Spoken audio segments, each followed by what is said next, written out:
Kody Brown spent over a decade meticulously crafting a patriarchal empire on reality television, demanding total submission and absolute loyalty from his sprawling family. He envisioned his daughters as quiet, obedient subjects in his kingdom of control, designed to reflect his own magnified self-image back to him. But the architect of his ultimate undoing wasn't a high-powered divorce attorney or a rival reality television patriarch. It was his own teenage daughter, armed with a smartphone, a deadpan stare, and an instinctual mastery of the TikTok algorithm. Truly Brown, the quiet observer of her family's very public collapse, has grown into a razor-sharp Gen Z savant who knows exactly how to weaponize digital silence against a man who never stops shouting. Welcome to Gen Z Revenge, the unspoken internet war where a 15-second video can shatter a fragile ego into a million unrecoverable pieces. If you want to uncover the darkest psychological secrets hiding behind your favorite reality television families, press that like button, subscribe to Jenny Exposes right now, and turn on notifications so you never miss a deep dive into the truth they desperately want to keep hidden. The architecture of Kody Brown's reality television empire was always built on a fundamentally flawed foundation of coerced adoration. For years, audiences watched in mounting horror as he paraded across the screen, demanding a terrifying brand of unquestioning respect from women and children he routinely neglected. His psychological framework is rooted in a deeply archaic, almost feudal understanding of family dynamics, where the patriarch acts as the undisputed sovereign, and any deviation from his immediate desires is branded as a treacherous betrayal. He desperately wanted a traditional, submissive daughter who would blindly obey his patriarchal demands, someone who would validate his fading authority and soothe his endlessly bruised ego. Instead, the universe delivered him the ultimate cosmic irony. It truly gave him a teenager raised in the very shadow of his narcissistic collapse, a digital native who processes the world through a lens of biting irony and unspoken awareness. Truly is the absolute antithesis of everything Kody demands. She does not scream, she does not engage in his manic, vein-popping theatrical debates, and she does not fight for his scraps of attention. She simply observes, processes, and quietly broadcasts the devastating reality of her peace without him to millions of viewers. This is a terrifying evolution for a man like Kody. He spent his entire adult life controlling the narrative through sheer volume and intimidation, but he is completely unequipped to fight an enemy who doesn't even acknowledge she is on a battlefield. To understand the sheer magnitude of this psychological takedown, we have to examine the exact moment the trap was sprung. It begins with a viral TikTok trend, a seemingly innocuous piece of audio circulating through the digital ether, designed to let users subtly highlight the contrast between a toxic past and a thriving present. The video surfaces quietly on a random weekday afternoon. It features Truly, or perhaps Christine managing the account on her behalf, sitting in the sun-drenched living room of their Utah home. The lighting is soft, the atmosphere is utterly serene, and Truly is living her absolute best life. She offers a deadpan, knowing look into the camera lens, an expression so loaded with unspoken history that it immediately transcends the boundaries of a simple social media post. In the background, there is laughter, a casual glimpse of a peaceful home environment that stands in jarring, almost violent contrast to the chaotic, screaming matches that define the final years of the Brown family in Flagstaff. There are no names mentioned. There are no overt accusations. There is just the sheer, undeniable visual evidence of a teenage girl thriving in the absence of her biological father. Fans immediately spot the subtle shade, dissecting the audio choice, the timing, and the specific, unbothered smirk that flashes across Truly's face. The internet erupts. Within hours, the video is being shared across platforms, rocketing to millions of views overnight. It is a masterclass in plausible deniability, a brilliantly executed maneuver that leaves Kody completely paralyzed. This creates a brutal, suffocating credibility dilemma for a man obsessed with his public image. Kody is hopelessly trapped in a psychological double bind of his own making. If he publicly complains about a harmless 15-second video posted by his teenage daughter, He immediately proves that the shoe fits. He exposes his own paranoid fragility, validating the internet's theory that the video was indeed a targeted strike. Attacking a teenager, his own child, over a viral trend would paint him as an unhinged, tyrannical bully, further alienating the dwindling fraction of his audience that still tolerates him. He would look utterly ridiculous, a grown man screaming at a smartphone screen because a child dared to smile on the internet. However, if he chooses to ignore it, the internal damage is catastrophic. Kody's ego has recently become heavily insulated by the rhetoric of the online manosphere, a toxic echo chamber that demands hyper-masculine dominance and views any slight by a woman or child as a mortal insult to male authority. To let this silent disrespect stand, to watch his daughter rack up millions of views effortlessly mocking his legacy of neglect, is a brutal, agonizing beating for his pride. He is a man who cannot stand to be laughed at, yet he finds himself the punchline of a joke he is legally and socially forbidden from arguing against. He is shadowboxing with a ghost. He can scream into the cameras of a TLC production crew, but he cannot debate a TikTok algorithm that has universally decided he is the villain. The stakes of this silent war are escalating with terrifying speed, bleeding from the abstract realm of internet gossip into very real financial and professional consequences.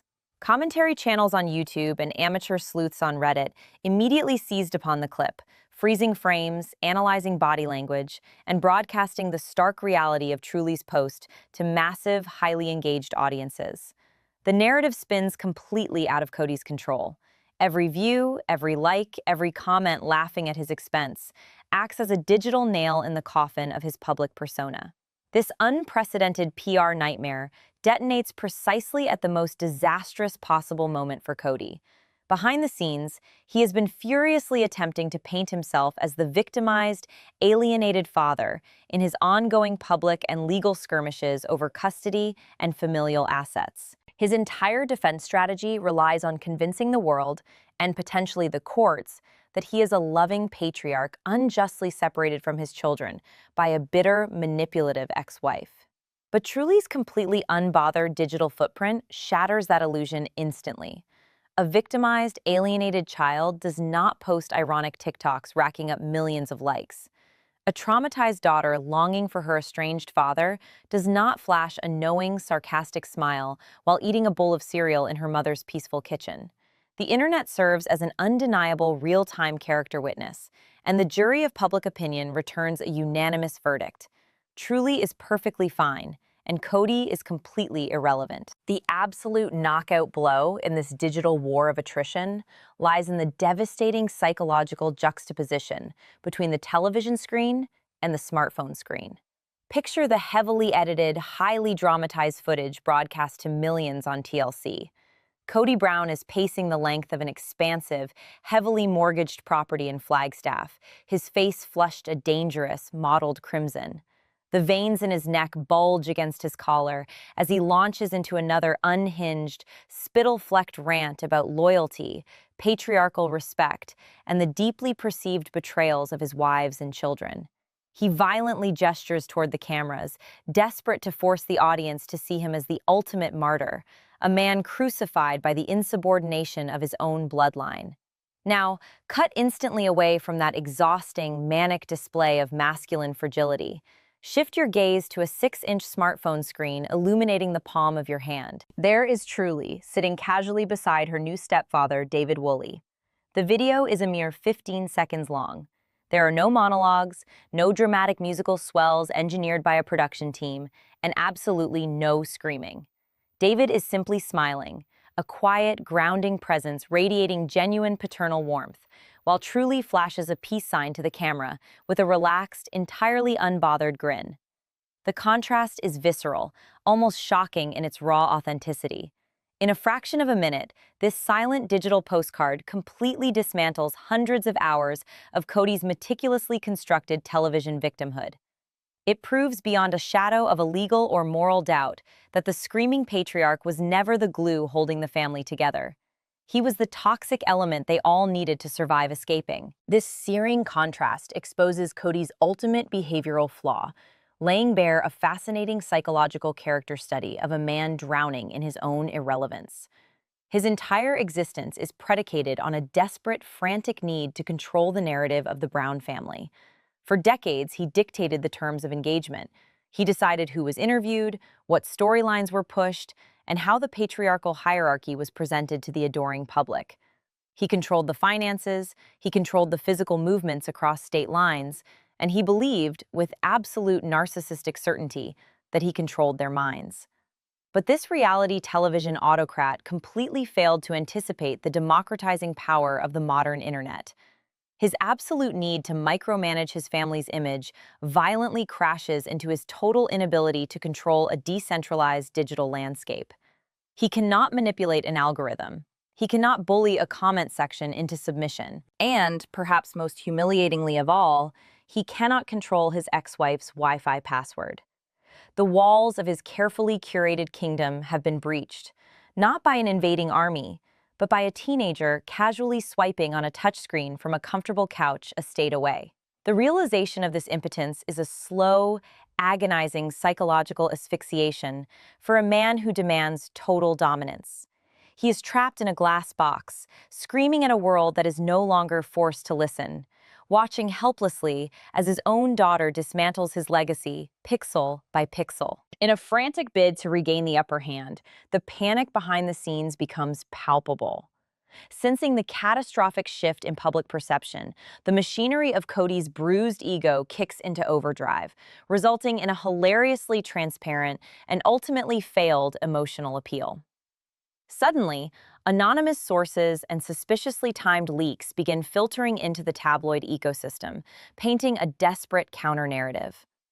The whispered allegations suggest that Christine is a bitter, vindictive ex-wife maliciously weaponizing social media against a grieving father, using her youngest daughter as a pawn in a cruel PR game. It is a classic textbook maneuver straight from the narcissist's playbook.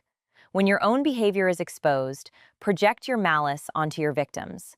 But the audience, sharpened by years of observing reality television deception, instantly and viciously rejects this pathetic deflection. The lie is too obvious, the mechanics too clunky. The public knows inherently that millennial and Gen Z teenagers run their own digital lives.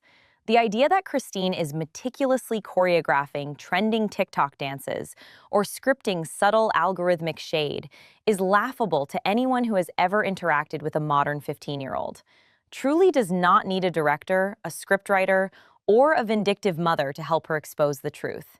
She possesses a native fluency in the language of the internet, an instinctual grasp of tone, timing, and irony that her father could never hope to comprehend.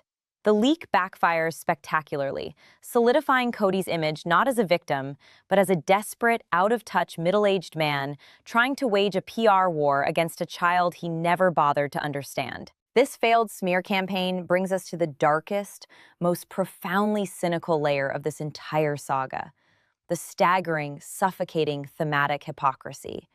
We are witnessing the core moral failure of a man who built a massive, highly lucrative reality television empire by relentlessly oversharing the most vulnerable, traumatic moments of his children's lives for personal profit. For over a decade, Kody allowed camera crews into his homes to capture the tears, the anxiety, and the psychological distress of his offspring. He monetized their childhoods, converting their growing pains and familial fractures into episodic entertainment to fund his increasingly lavish lifestyle and feed his insatiable ego.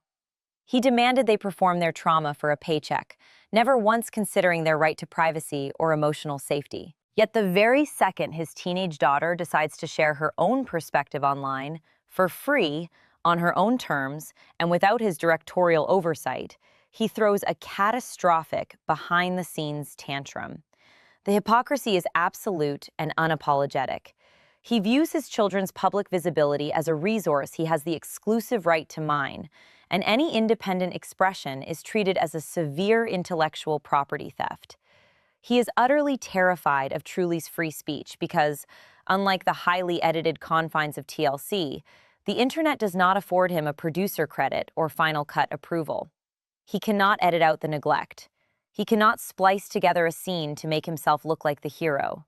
For the first time in her life, Truly holds the camera, She controls the narrative, and she is broadcasting the unfiltered reality of a father who sold his family's soul for fame, only to find himself bankrupt of both respect and love. As the devastating reality of this digital checkmate begins to settle over Kody's meticulously curated, yet rapidly crumbling universe, we enter the most psychologically isolating phase of his public downfall.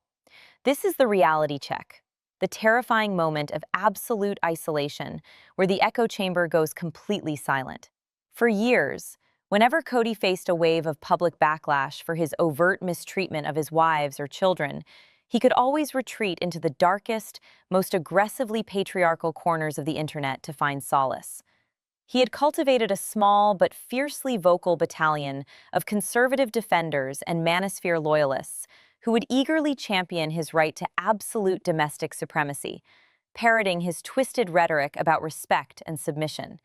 But the brilliance of Truly's unspoken digital warfare is that it completely disarms even his most extreme apologists. There is no defense strategy, no aggressive counterargument, and no misogynistic talking point that can successfully be deployed against a 15-year-old girl who is simply existing happily on a social media app. His defenders are suddenly paralyzed.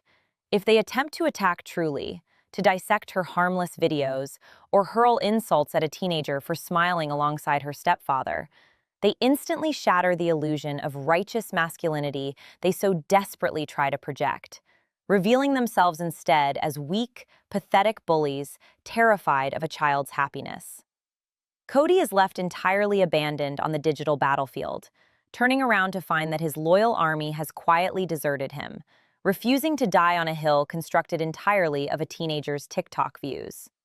The profound psychological weight of this abandonment is suffocating. He is a man who feeds exclusively on validation, a sovereign who demands a chorus of agreement, suddenly trapped in a sprawling, heavily mortgaged mansion with nothing but the deafening silence of his own absolute irrelevance.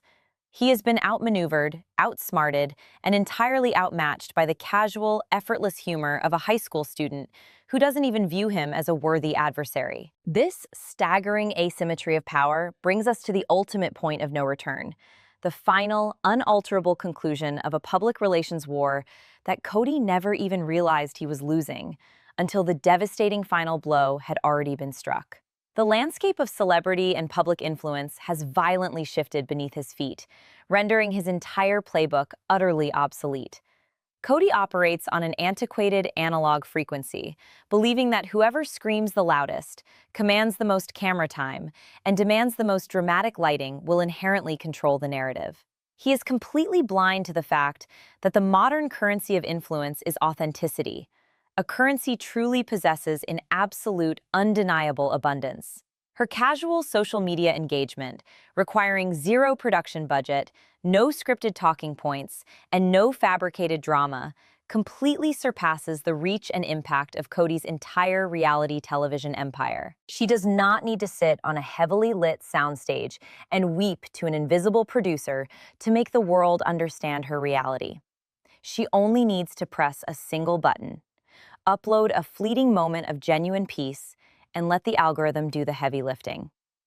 In this ruthless new digital economy, Truly is crowned the undisputed, effortless winner, ascending to the throne without ever once having to raise her voice. She has completely neutralized the toxic, overbearing patriarch, not by fighting him, but by entirely rendering him invisible, deleting his influence from her life with the same casual detachment one might use to swipe away a meaningless notification. Kody's legacy is permanently cemented not as a powerful polygamous leader, but as a footnote in his own family's story, a cautionary tale of a man who demanded the world bow to his ego, only to be effortlessly bypassed by a daughter who simply put on a pair of sunglasses, looked into a smartphone, and walked away into a brighter, quieter future. This is the brutal, unforgiving reality of the modern era, where the empires built by screaming narcissists can be quietly dismantled by the ones they thought they had broken. If you want to continue uncovering the toxic psychological architecture hiding behind the closed doors of reality television's most manipulated families, you need to act right now. Hit that like button to shatter the algorithm, subscribe to Jenny Exposes, and turn on the notification bell so you are immediately alerted when we drop our next massive deep dive. The truth is always hiding in plain sight, and I will never stop exposing it. Leave a comment down below with your thoughts on Truly's ultimate Gen Z revenge, and I will see you in the next investigation.